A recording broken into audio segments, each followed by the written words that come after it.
Look at that coneflower in front of you right now, the one with the petals folding down like tired shoulders, the leaves going pale, the whole plant sagging in the August heat. You clicked because something looks wrong, and part of you is quietly scared it might already be too late. Here is the truth most guides get backwards. Your coneflower is not starving, and it is probably not even thirsty. It is being loved to death, and the fix takes about 10 minutes this weekend. I know that firsthand because 3 Augusts ago I nearly killed my oldest purple coneflower by giving it exactly what everyone told me to give it. So stay with me because the research from the Mount Cuba Center trial in Delaware points to one small change that reads almost like a secret, and it works on the mature clump you have grown for years, not just on fresh young plants. Let me start with the first clue, the one that fools nearly everyone, including me. You walk out in the late afternoon, maybe 4 or 5 o'clock, and your coneflowers are drooping. The stems bow, the leaves hang limp, and your first thought is the same thought I had: it needs water right now. It is drying out and dying. So you grab the hose and you soak it. And here's the part that should stop you cold. The next morning, that same plant is standing tall and proud again, as if nothing ever happened, and you tell yourself the water saved it. But it did not. That plant would have recovered on its own overnight, whether you watered it or not.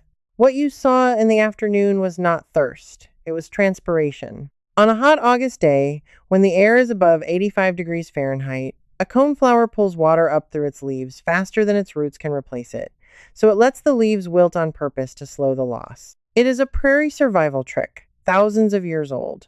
By morning, when the air cools and the humidity climbs, the plant rehydrates completely. Here is why this clue matters so much. Every time you soak a coneflower that was only doing its afternoon wilt, you are pouring water into soil that did not need it. And a coneflower sitting in constantly damp soil is a coneflower heading for real trouble, the kind you cannot fix with a hose. So the test is simple, and I want you to do it before you ever water again. Go out in the early morning, before 8 o'clock, and look at the same plant. If it has bounced back up on its own, the soil is fine and it does not need a drop. If it is still drooping at breakfast time, with the soil dry, 2 knuckles down, then and only then does it truly need a deep drink. That one habit, checking in the morning instead of reacting in the afternoon, is what separates gardeners who lose coneflowers from gardeners whose coneflowers outlive them. But once I stopped overwatering, something stranger started happening. And this is where the mystery really began to twist for me. The lower leaves on my coneflower started turning yellow. Not the crisp brown of a plant that is bone dry, a soft, sickly yellow creeping up from the bottom, one leaf at a time. And immediately I did what I bet you would do. I assumed it was hungry. I assumed all that blooming had used up the food in the soil, and the yellowing was the plant crying out for a feed. So I reached for fertilizer, because that is what a caring gardener does. That instinct, it turns out, is almost exactly the wrong move, and I will come back to why in a moment, because it becomes the heart of this whole story. First, let me tell you what yellowing lower leaves on an August coneflower usually mean, because there are a few honest possibilities, and you need to rule them out like a detective. Sometimes it is simply age. The oldest leaves at the base naturally yellow and drop as the plant pushes its energy up into flowers. That is normal, nothing to fear, and you can gently pull those tired leaves away. Sometimes, though, that yellowing is a warning of something at the base of the plant, down at the crown where the stems meet the soil, and that is the possibility I want you to take seriously. Because coneflowers rarely die from the top down. They die from the bottom up, from the crown, and by the time the top looks bad, the real damage has already been happening for weeks underground. So kneel down and look at the very base of your plant, right where it emerges from the soil. Push aside any mulch. Are the lowest stems firm and green, or are they soft, darkened, maybe a little mushy, with a faint sour smell? If they are soft, you have found the true culprit, crown rot, and I promise you it is far more common in August than any pest or any nutrient problem. Now here is a small piece of satisfaction. One clue solved. That yellowing you have been blaming on hunger is very often the first visible signal of moisture sitting against the crown. It is not asking to be fed. It is asking to be dried out and given room to breathe. Which raises a much bigger and more uncomfortable question, because if the plant is rotting at the base, then what on earth put all that moisture there in the first place, and why does it happen most to the gardeners who care the most? Let me confess the mistake that nearly cost me a plant I had grown for 9 years. I am a mulcher. I love a tidy bed, and every spring I would heap a good 3 inches of bark mulch right up around the base of my coneflowers, snug against the stems, the way you would tuck a child into bed. It looked beautiful. It kept the weeds down, and it was slowly, quietly killing my best plant. Because that mulch, piled against the crown, held moisture right where a prairie plant least wants it. Coneflowers evolved on the open grasslands of North America, in lean soil, in blazing sun, with the crown exposed to air and wind. Their whole design assumes the base of the plant stays dry between rains. Pile wet mulch against that crown through a humid August, and you have created the one condition the plant has no defense against. The fix is almost embarrassingly simple, and you can do it in the next 10 minutes. Take your hand and pull the mulch back, away from the base of every coneflower, so there is a clear ring of bare soil about 2 inches wide all the way around each crown. Just that. Let the air get in. Let the soil surface dry between waterings. If you have been mulching heavy and right up to the stems, this single change can stop crown rot in its tracks before it spreads. The Royal Horticultural Society is blunt about this. With prairie perennials, they need sharp drainage and an open crown, and they resent sitting wet, especially in the warm months when rot moves fast. I wish someone had grabbed my hand 9 years ago and told me to pull that mulch back. It would have saved me a very anxious September. Now, I have been talking as if we are catching this early. But I know a lot of you are watching this with a plant that already looks rough, a clump that has gone woody and open in the middle, stems flopping outward, blooms shrinking year after year, maybe a whole section that has already collapsed. You are the gardener I most want to reach right now, because you are the one who has been told the hardest thing of all, which is to dig it up and start over. And I am here to tell you that you very likely do not have to. Picture yourself kneeling next to that hollow, flopping clump right now, hands in the dirt, unsure if you're about to save it or finish it off. That uncertainty is exactly what the Complete Plant Rescue Collection was built to end. Inside, the diagnostic framework walks you through any sick or struggling plant in about 5 minutes, so you're never again guessing between thirst and overwatering or wondering what yellowing leaves are really telling you. There's also a full pruning map for every cut you'll ever make, plus a rescue guide with heritage recovery protocols for plants you were sure were already gone. Here's something you can check tonight for free. No purchase needed. Go look at one of your own coneflowers or any struggling plant in your yard. Kneel down and check the crown the way I just described. Firm and green versus soft and dark. That one check alone tells you more than most gardening books do in a whole chapter. The fastest way to get the books is to scan the QR code right there on your screen, or go to the link in the description or the pinned comment. Late summer is exactly when plants either recover or quietly decline for good. So this is the season those pages get used the most. Now let's get back to your plant, because if it's gone hollow in the middle, here's exactly what that means and what to do about it. This next part is specifically for you and your established plant. If your mature coneflower has gone hollow in the center, bald in the middle, with all the life pushed out to a ring around the edge that is not death, that is a clump that has simply gotten old and crowded, and it is telling you it wants to be divided. And here is the part that surprises people. You do not have to wait until spring, and you do not have to lose this year to save it. In late August, once the worst of the heat starts to ease, you can lift and divide a tired coneflower and give it a genuine second life. I do it in the evening, out of the direct sun. I dig a wide circle around the whole clump, well outside the drip line, and I lift the entire root mass out. Then I look at it honestly. The old woody center, the part that has stopped producing good growth, I cut away and discard. The young, vigorous outer pieces, each one with a fan of leaves and a healthy chunk of white root, those are your new plants. Replant those divisions at exactly the same depth they were growing before, never deeper, because a coneflower buried too deep at the crown will rot just as surely as one smothered in mulch. Space them about 18 inches apart to give them air. Water them in once, to settle the soil around the roots.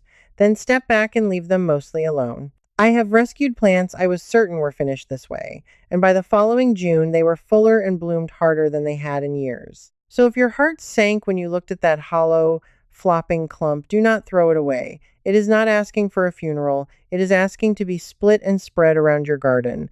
There is a gentler rescue, too, for a plant that is not hollow yet, but has simply grown too tall and too soft, flopping open every time it rains. If it has already given you its first flush of flowers and now looks leggy and exhausted, you can give it what I call the summer haircut. Take clean shears and cut the whole plant back by about a third, taking off the spent blooms and some of that soft top growth. It feels drastic. Your hand will hesitate. But a coneflower cut back in the first half of August responds by pushing a fresh wave of side shoots and a second, lower, sturdier round of blooms that can carry you well into September and even October. I did this for the first time on a whim, half expecting to lose the rest of the season, and instead I got flowers when my neighbor's untouched coneflowers had already gone to brown seed heads. That single technique turned my late summer garden around. So now you can revive the old plant and refresh the tired one. Therefore, the question that has been humming underneath this whole video finally has to be answered directly, because we still have not faced the mistake I made that nearly killed my 9-year-old plant.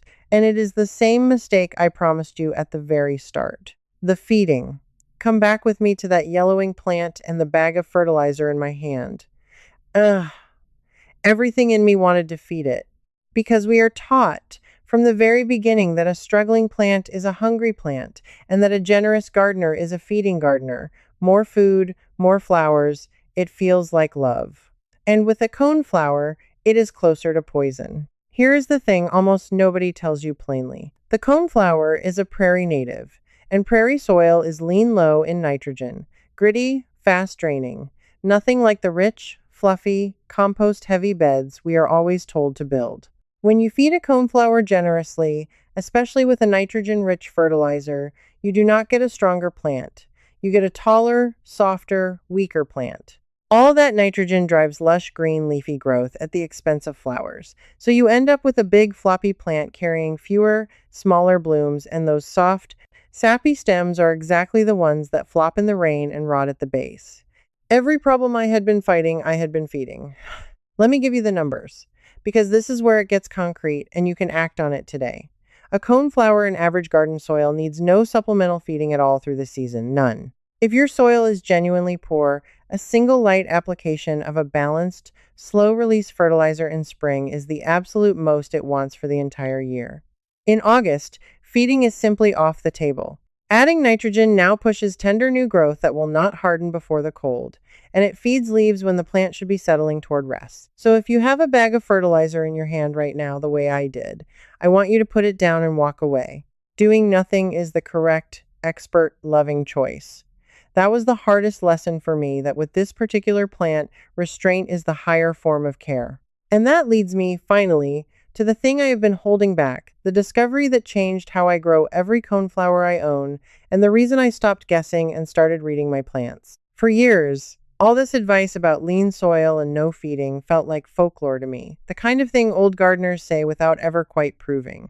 Then I came across the Coneflower Trial run by the Mount Cuba Center in Delaware, a respected botanical research garden that spends years testing native plants side by side in real garden conditions. Over a multi-year evaluation, they grew dozens and dozens of different coneflowers and watched which ones thrived and which ones quietly failed. And the pattern that emerged was the opposite of everything the fertilizer aisle had trained me to believe. The plants that lived longest, stood strongest, and bloomed most reliably were the ones grown hard in ordinary, unimproved, well-drained soil, in full sun, without pampering. The coddled ones, the ones in rich soil, were the ones that grew floppy, opened up in the center, and burned out fast. Neglect, the good kind of neglect, was not laziness. It was the secret to longevity. Careful gardeners had known this quietly for generations, but it kept getting buried under the modern instinct to feed and mulch and fuss. Mount Cuba's trial dragged that old truth back into the light with hard evidence. So here is exactly what I do now, and exactly what I want you to do this weekend, because every piece of it fits inside your current August window. First, pull the mulch back 2 inches from every crown and let the base of each plant breathe. Second, put the fertilizer away, no feeding now, and only the lightest touch in spring if your soil is truly poor.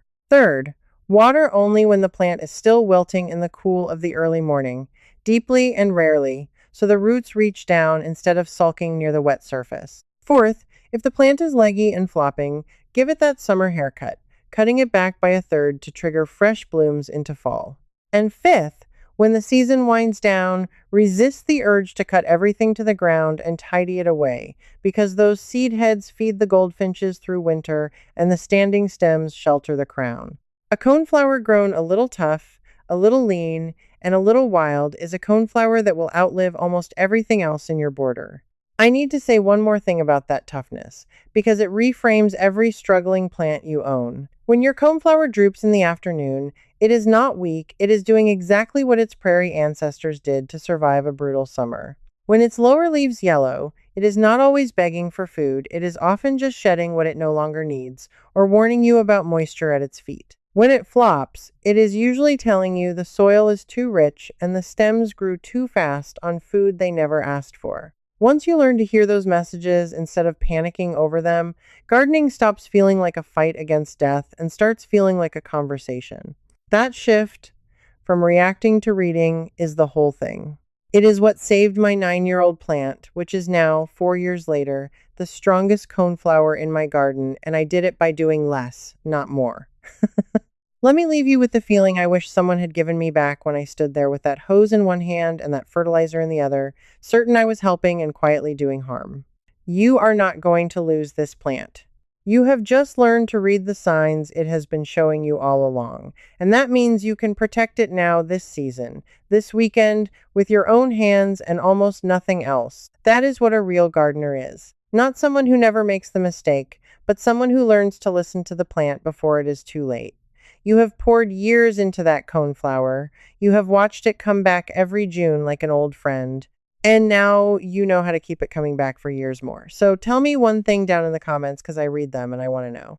Which clue did you spot on your own coneflower? First, the afternoon droop, the yellowing lower leaves, the soft mushy crown, or the tall floppy stems with shrinking blooms? Type it out for me, even just a word or two, and tell me where in the world you are gardening from, because a coneflower in a humid August in Georgia is fighting a different battle than one in a breezy border in Yorkshire, and I love seeing where you all are. Go leave that comment now, before you forget, while you are still standing beside the plant in your mind. And if you want to stop guessing and start reading your plants with me, come along and subscribe, because that is really what we do here. We learn to listen to what our gardens are telling us instead of throwing water and fertilizer at every worry. Next time I am walking you through a plant that fools even experienced growers, the hosta whose leaves suddenly develop pale, papery, see-through patches in late summer that almost everyone blames on slugs when the real cause is something entirely different. And the fix is nothing like what you would expect. I will see you there, out in the garden, reading the signs together. Before you go, one thing. Inside the Blooming Garden Circle, you get the full August coneflower rescue, picking up right where we stopped through that yellowing mystery. And you can ask me your own question, and I answer myself, a real person, never a machine. You won't be doing this alone, gardeners, like you are already inside. Just point your phone's camera at the code on screen. Cancel anytime, one click. I'd love to see you there. Now that your coneflowers are thriving, let me show you the perennials I trust most after 25 years in the garden. They come back stronger every year, with far less work. It's starting right here.